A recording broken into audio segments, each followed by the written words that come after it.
What's up everyone, and welcome back for a video that I actually never really expected to make for a multitude of reasons. One, because I never thought that I would really stop making videos on this channel for an extended enough period of time to declare myself as back. But I think secondly, because once I decided to step away for an extended enough period of time that I thought that this part of my life was over, I didn't think there'd come a time where I wanted to be back. But I think the funny thing about my passion for sports, and especially for sports video games over the years, is that while it wavers from time to time, it never really dies. And even though I haven't really been making content actively over these last few years, I've always had a lot of ideas and different pursuits that I thought would be interesting. And one of them has constantly been with my favorite football team, who is in this perpetual state of rebuilding, going through a million different situations over and over again. And another being my really renewed passion for hockey in these last couple of COVID infested years.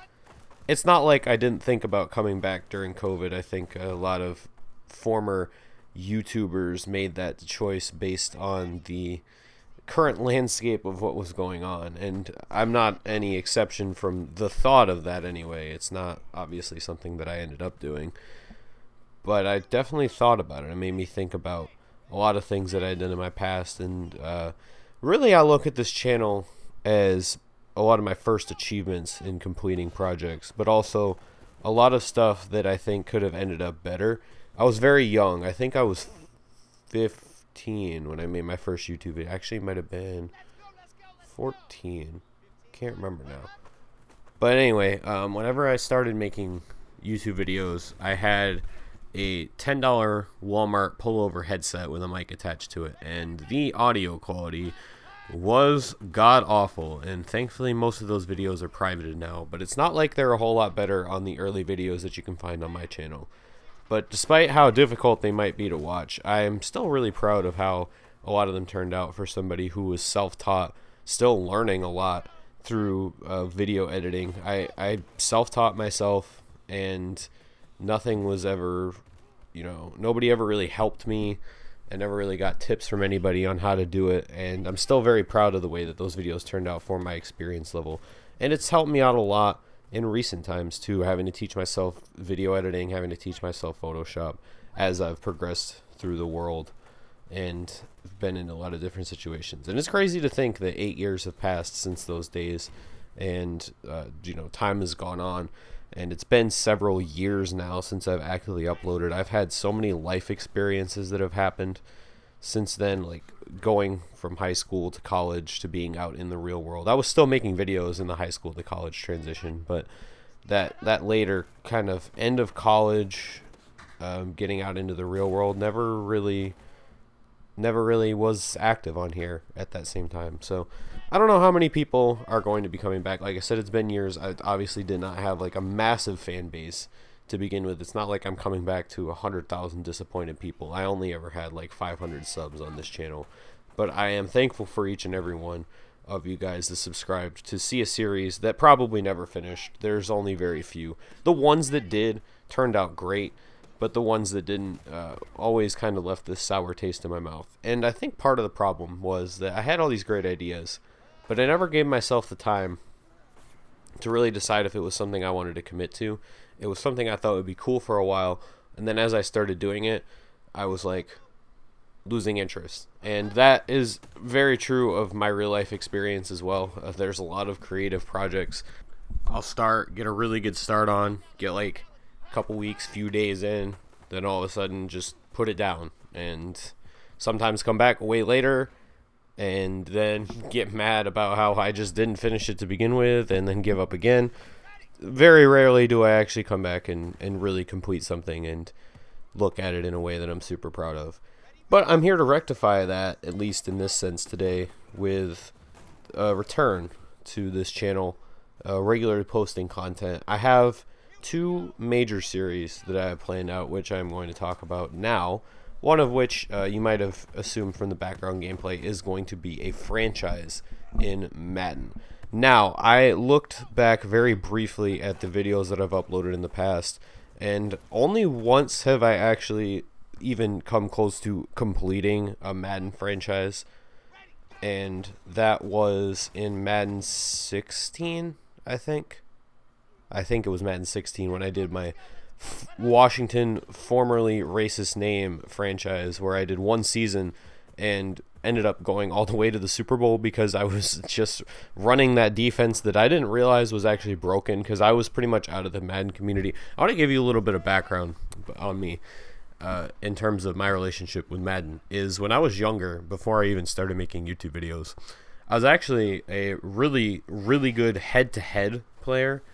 And when I started playing franchise, like when I started deciding I wanted to be on YouTube and making franchises, I started to play more of a simulation style. When I play online, I will run the same 6 bullshit cheesy plays over and over again. My defense in Madden when I played head to head was basically I would pick a cover 3 play and then make like 17 adjustments based on the offensive formation that was coming out. I was one of those people, like, this is again like almost 10 years ago, who was literally like changing every single person to do something specific on each play. And I had like a certain order. So like if I was playing somebody who was like one of those people who would snap the ball in like 2 seconds, I could still get my major adjustments off and put the defense in a good spot.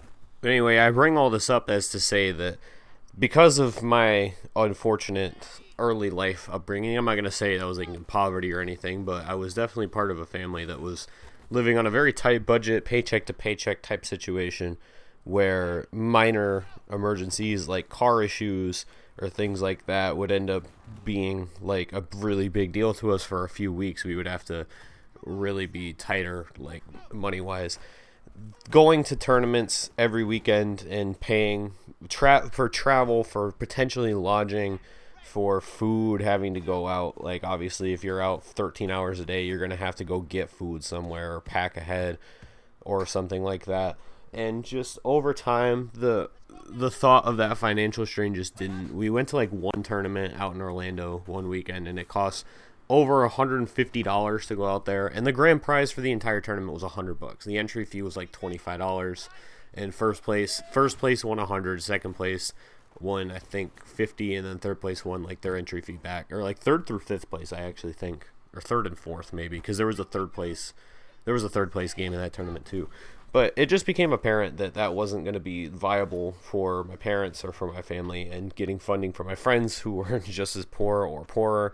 I hate using the word poor. It's probably not, like I said, it's probably not accurate, but none of us who lived in that street, in that community, were very financially gifted, is the way I will finish that story. But I bring that up as to say that it led to me kind of having to pursue potentially a new career path, or think about what I wanted to do if I wanted to do something with gaming. And I found myself on YouTube a lot watching like MrHurriicane. I think like a couple like Straight Out of Boston, or a couple others that were like big influences in my early and continuing career. And I really wanted to do like franchise sports. But my big thing, I didn't actually really like football. I didn't even really like playing Madden outside of playing head to head, because I was good at it. It wasn't even really because I enjoyed the game. But my favorite sport was baseball. I played baseball growing up. I always loved baseball, even though it's like the slowest and most people would probably think is the most boring sport. But I loved baseball, so I decided, I was like, I'm going to start MLB The Show. MLB The Show is my favorite sports game. It's my favorite sport. It just makes sense. And I still think to this day, MLB The Show is by far the best of the 4 major sporting games. Not including like FIFA. I'm just talking about like the 4 North American sports, like their video game counterpart. The show, just even now in the shell of its prime of what we just experienced these last few years, is still the best game. 2K for a while was close, but it's also gone downhill. Madden this year definitely got better, and so I think my decision to kind of come back with Madden was twofold. My team got a new quarterback, and I always wanted to do a Jets franchise. I just got burnt out of it after every single time, after like a few games, or even like a few uploads. But this is a team that I think I'm finally in a really comfortable spot to go ahead and do a good rebuild, multi-year rebuild on, and finish it out My biggest disappointment in my YouTube channel was not finishing my Charger series. It was so close. I think we did the first round of the playoffs. I don't even think I posted the AFC divisional game. Or I think I posted the divisional game, but I don't think I posted the championship game. And then I just never went back and even finished it. I think if we made the Super Bowl, I don't even think I played the Super Bowl. If we didn't, I definitely didn't do that off season. So there's a lot of unfinished business on that front. And then the other series I want to do is actually something I brainstormed and came up with during the summer. I went on a big hockey binge this summer. Hockey for a long time was my second favorite sport. And the NHL gameplay wise, has never been very good. So I've always kind of done the simulation series for that. And there was a lot of talk during the finals this year about a Canadian team hasn't won in 30 years. This is their sport. And I was coupled with, Toronto hasn't got out of the first round since 2005. I can't remember actually now. But then they haven't made a Stanley Cup finals since the expansion era, since the original 6 era was the last time they made the finals. And I was like, Canada deserves better. We need to do something. We need to get these Canadian teams a title. So my other series, which I'll be making a separate video for, is going to be rebuilding every Canadian team in NHL 22. We're going to start with the Toronto Maple Leafs. We're going to go based on the last Cup Finals appearance because a couple of teams in Canada have never won the Stanley Cup. Namely, I think the Flames have won one, but the Jets have never won one. The Jets have never even actually been to a Stanley Cup Finals, and I'll talk about the workaround that I have for that. But the Canucks have also never won a Finals, and the Senators have never won a Finals. So it's just Montreal. Toronto won in the pre-expansion era. Like I said, the Flames won one. The Oilers have won 4. I think those are their only 4 or 5. They won 5. I think it won 5 actually. I can't remember now. I know they won a lot in the 80s. That's all that I really care about in terms of this challenge, is that the fact that they won one, and they made one actually when I was a kid too. So we got 2 big series planned. And then when the show comes out in April, I think it comes out, we'll look at what we can do there. I'm planning a part of the reason that I waited to announce this comeback is because I wanted to try and get my hands on a next-gen console. I was unsuccessful in doing so. But then I saw that these games are actually not going to be any really different. The Madden, there's some few gameplay things, but I actually have a buddy who has a PS5, and I played the Madden version on PS5, and I actually don't like the way it plays. And he plays the PS4 version of Madden on PS5. That's how uncomfortable we both felt with it. And this is another big head-to-head guy that I'm talking about too. He was a head-to-head player, just like I was. We didn't know each other at the time, but again, we both preferred the PS4 version. And actually, I'm playing right now on Xbox One just because I don't have my PlayStation hooked up. But yeah, we're gonna be playing Xbox One for both of these series. Hopefully, we can upgrade to a next-gen console by the time that the show comes out. Looking to get PS5 or even an Xbox Series X. I honestly wouldn't really care or wouldn't mind either one. So that's the goal, and we'll get a better idea of where we're at with that when that comes around. But other than that, I think I just kind of want to sustain. I don't want to do NBA again just because even though that was probably my most consistent and most successful series, it is, for me, by far the most difficult to edit. It's an hour and 25 minutes of uncut footage with basically no stops in between, and you kind of have to differentiate what's important and what's not. And I felt like the quality of editing in those videos a lot of times was kind of lacking just because of that factor. But yeah, I'm excited to be back again in a video I didn't really think I'd have to make. I tried to make this as off the cuff in one take as possible, so hopefully you guys appreciate that. And yeah, if you're excited, leave a comment. This video is probably only going to be watched by 50 people, but either way, I appreciate each and every one of you that did subscribe back in the day, and anybody who is returning now. I'm excited to be back, and we'll have both introduction videos for both series up by the end of this week. So thanks everybody for watching. Hope you enjoyed, and we'll see you soon.